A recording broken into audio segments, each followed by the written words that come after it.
Shh, gotta be quiet.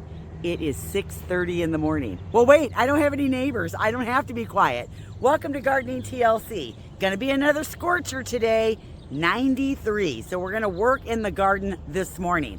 As you can see, we just planted a new shrub, and let's tell you a little bit about it. One of the things that's really cool about having a YouTube channel is just the people that you meet and the products that you get to try. So I'm actually testing this hydrangea, which is not even on the market yet. So it's my very first test. How cool is that? We got this sent to us because I can participate in product testing through an organization that I belong to called GardenCom. And GardenCom is an organization for writers, bloggers, and people that communicate in the gardening industry.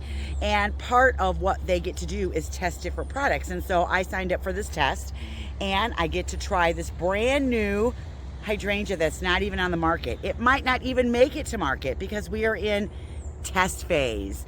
So what is this hydrangea that we planted here? Well, it is from Proven Winners, and it's an Incredible called Stormproof. The name of this hydrangea is Incredible Stormproof, and this hydrangea was made to stay beautiful even after a storm. That's why we're testing it. It's actually a bit smaller than the original Incredible, which I have growing over here by the big red shed, and I absolutely love it. And you can see, oh, they're starting to bloom. Check it out. Those are the ones that we planted last year at the end of the season. So they're just beginning their life, and they're maybe half a season ahead of what this one will be. So this one here, I'm putting in the front garden. The sun travels over the house, so a lot of east exposure. This will grow in 6 to 8 hours of sun, or it'll grow in 4 to 6 hours of sun. This is growing in zone 3 through 8. It only grows 3.5 to 4 feet tall and 3 to 4 feet wide. So I am really excited about having this in the garden. I knew I was going to put a hydrangea there, and then when I decided to participate in the test, I was like, oh, that's the perfect spot. So there it is. It's going to be great. We're going to test it, grow it, see how it does. And now let's move on to something else. As you can see, I already have the sprinkler going for the day, and I'm going to have to move it around all day long. It takes me 2 days to move the sprinkler around to every area in my garden. I've had a lot of you ask me if I have drip irrigation. Nope, no drip irrigation, no lawn irrigation. I don't have any of that, so I have to use overhead sprinklers. So for me, when I have to water when we have this extended period of heat, and man, it's not ending. We just went through that 4 days of 95 plus degree temperatures, and we have now upper 80s and 90s for the next 10 days. So we have like maybe scattered thunderstorms every day. There's like a chance, but sometimes when those happen, it like boom, rains, and that's not enough to really saturate everything. And then we don't get any rain, or it breaks up and we get nothing. So I have to move the sprinkler around. Now what I'm doing is once a week watering. And so I'm gonna water for an hour in every area that my sprinkler is at, because for me, that's how long it takes to get an inch of water. This is a brand new garden, and I definitely want everything to live. Now I probably will have to go around and do a little hand watering with some of the annuals that we have in the ground, and definitely I'll be watering my pots every single day. And that really is the trick to getting through when it's really super hot out. You can still work in your garden. You just got to get up like I just did and get out in the garden, you know, at 6 in the morning. We are going to be doing some cutting back today of some perennials in the back garden, and I've got some beautiful things that we want to plant in the garden. And so we're just going to tackle that today. Not a big amount of things on the docket because it's going to be hot, and I really don't want to be out in it once we hit 10 o'clock. It's already starting to heat up out here, and I want to get through it as quickly as possible. So Thursday is the day that I normally spend in the back garden anyways, because I rotate into the different gardens. A different day is a different garden, and I spend anywhere from 10 to 15 minutes in that garden doing any maintenance that I need to do, whether it's cutting something back, pulling a weed that I see, fertilizing, putting pre-emergent down, whatever the chore is that I need to do in that area, I try to get in there 1 day a week. Now, once my gardens get going and established and I'm not planting anymore, those periods of time will get easier and easier. And if you stay on your schedule and you don't let your garden get away from you, because I just showed you that that can definitely happen, gardening is actually enjoyable and pretty easy. So Let's get to the back garden. We're gonna cut back the nepeta and the salvia because they definitely need to be cut back. And then we're gonna grab a few things and get them in the ground. The bees will be out pretty quick, so I wanna try and get this done as quickly as I can. Right here we have a really nice patch of May night salvia. And right now it looks like there's still blooms on it. For the most part though, it's done and it needs to be cut back. Cutting it back will actually allow this plant to put energy towards producing more flowers later. Now, typically what I'm gonna do is I'm just gonna go through and shear it all the way back. That's what I do. It'll take it anywhere from 4 to 6 weeks and then it'll start to produce more flowers. It'll never have this many flowers on it again, but it'll look better. It'll have a nicer clump of foliage on it and it will have nicer flowers, just not as many. The one thing is, yes, there are still little blooms right here that are going, but I'm gonna sacrifice those for the cleanup to get it done. Because for me, my growing season isn't as long as, say, somebody in zone 6, 7, or 8 where this can grow. And I need time for this to be able to grow back and rebloom so that I can still enjoy it. Now, behind that, we have, right back there, we have 3 nepeta Walker's low catmint. And I'll go through and I'll show you how big the plants are. This is 3 salvias and that's 3 nepetas. I am also going to be cutting those back. What happens with nepeta is it grows and it's one of the first things that comes up in the spring. It's a great plant to hide foliage that's dying back from spring blooming bulbs. But as it grows up the center, it blooms, and then it starts to flail out like this because new stuff starts to grow up the center and pushes the old stuff out, and then it starts to look a little sloppy. Now, for me, I have done it both ways, and oh, the bees are already coming out. I can see one. For me, I've done it a couple ways. I've left it up all season because I just never got to it or I didn't have the heart to take it down because the bees absolutely love it and it's a great pollinator. Or I got it done and I cut it back like this far from the ground and I was able to have a new flush of growth and it will bloom again and look better for the rest of the season. And that's what I prefer. Some years I just don't get to it. All right, let's get this done. I have absolutely been enjoying this little trio of flowers here. It's the Salvia May Night over on the left, the Walker's Low Catmint or Nepeta over on the right on the upper level, and then we've got the Tuscan Sun Heliopsis or False Sunflower down below it. I love this combination and I'm gonna miss it, but I need to cut it back because as you can see, it's looking a little sloppy up there. If I take you through, look how big this patch is here. I mean, it's a very large patch of nepeta. And it just starts looking sloppier and sloppier as we progress further and further into the summer. So better to bite the bullet right now than to wait. And the bees are already starting to arrive. And I don't want to get stung. So if you have bees and you're cutting things back, one, do it as early in the morning as you can or late in the evening. And we're talking like 8 o'clock after the bees have gone home. You can also wear the protective sleeves on your arms or wear long sleeves. And 2, move slowly. Don't go in here and move fast if there's a lot of bees. I recommend that you just don't do it when there's a lot of bees on it because then you're going to be safer and the bees will be safer too. All right, let's cut this back.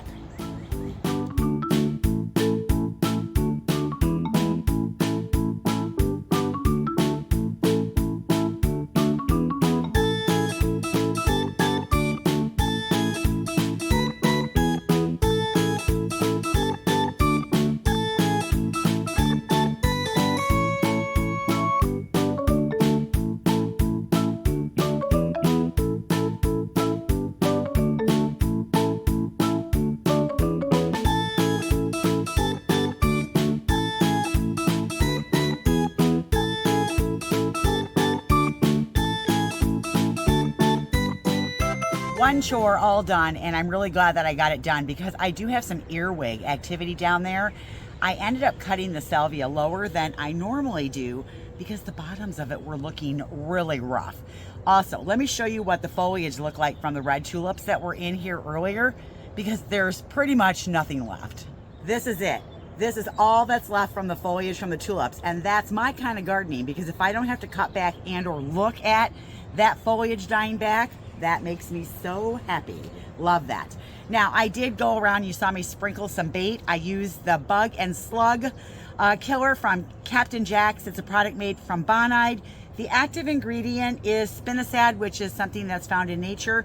And basically you sprinkle this around and it's supposed to kill the earwigs and then keep them away.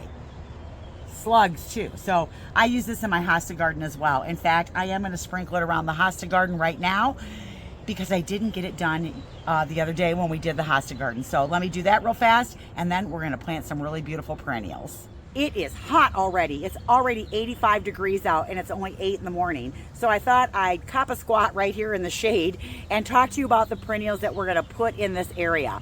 We are going to start with a penstemon. So I already have this one growing in the front. It is by Proven Winners, and this is the penstemon Midnight Masquerade. And you can see it has suffered a little bit being in this pot, going through all this hot temperatures that we've had.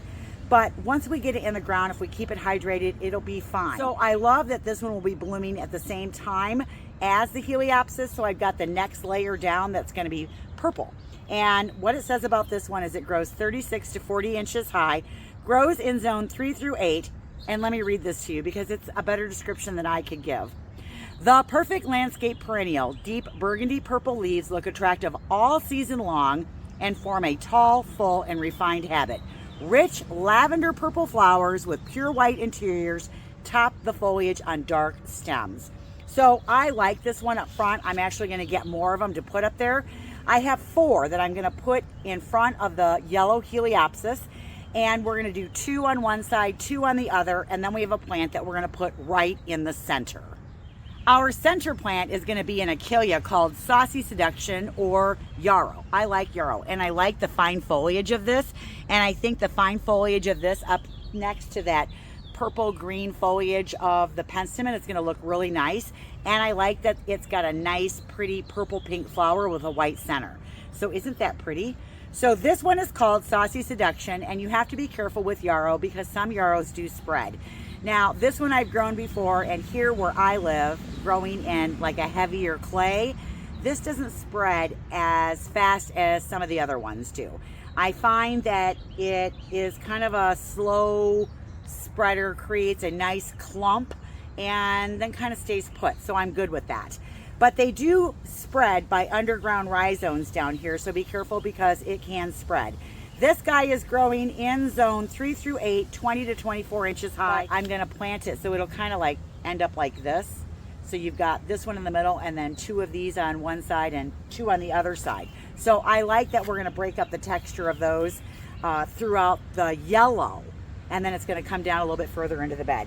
All right, the next one that we have is a low growing, look at this. Isn't that gorgeous? Let's talk about it. This is a bellflower or a Campanula carpatica. This one is called Rapido Blue. So this is one of the ones that grows really low to the ground. And when it's done blooming that first flush of flowers, you actually shear it back and it will produce more flowers. Now you can go out and deadhead this. I will never do that.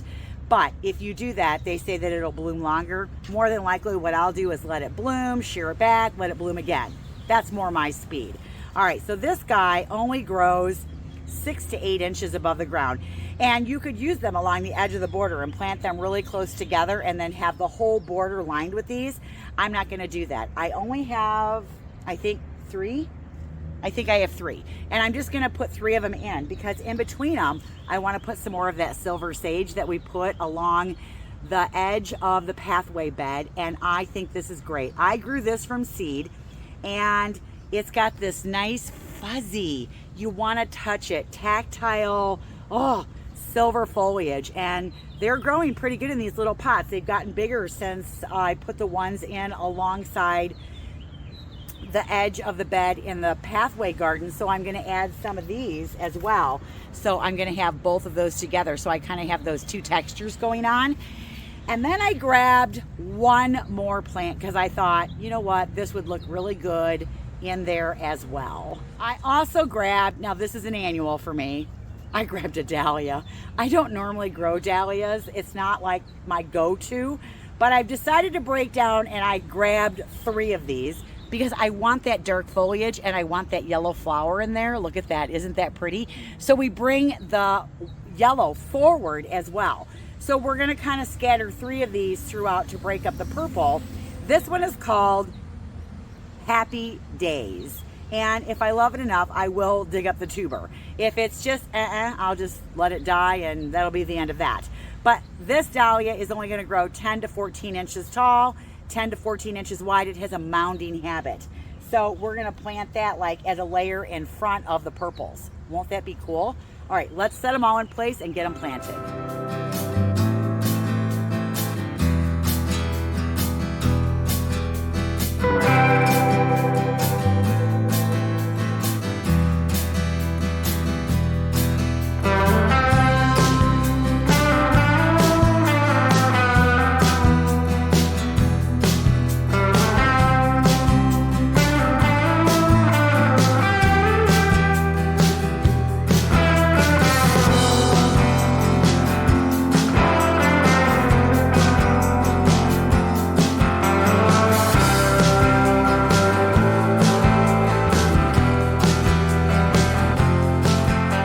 Oh, it's so nice. Let's see where they ended up. You can see that we put 2 of the penstemon right here. We did set the yarrow a little bit back, and we have the hydrangea in front of it, and then 2 more penstemon come down this way. We did the 3 dahlias in here, along with the 3 balloon flowers, and then we put that silver sage, which is an annual for me. I started that from seed, right along the edge. Oh, let's back out. Love this. Oh, that is great. Now I just have to fertilize it and water it in. That's all I've got for today, you guys. I hope you enjoyed today's video. I'm going to spend the rest of the day moving the sprinkler around and running back and forth between my house and the garden center, because over there we have to keep everything hydrated as well. So it's just a race against the heat to keep things wet and moist and just thriving in this heat that we're going through. I have a video that I have to take tonight for a garden tour, so if you want to be inspired, stay tuned for that. That'll air early next week. It is a study in beautiful trees, and they've really done a great job with this garden. I was at a garden party there a couple weeks ago, asked them if I could tour it and video it, and they said yes. So I'll be doing that later tonight. Stay tuned for that next week. All right, let's get going and let's get these sprinklers moved. I hope you guys get in your garden today, get your hands in the dirt. I'm Michelle, and we'll see you in the next video. Bye, everyone.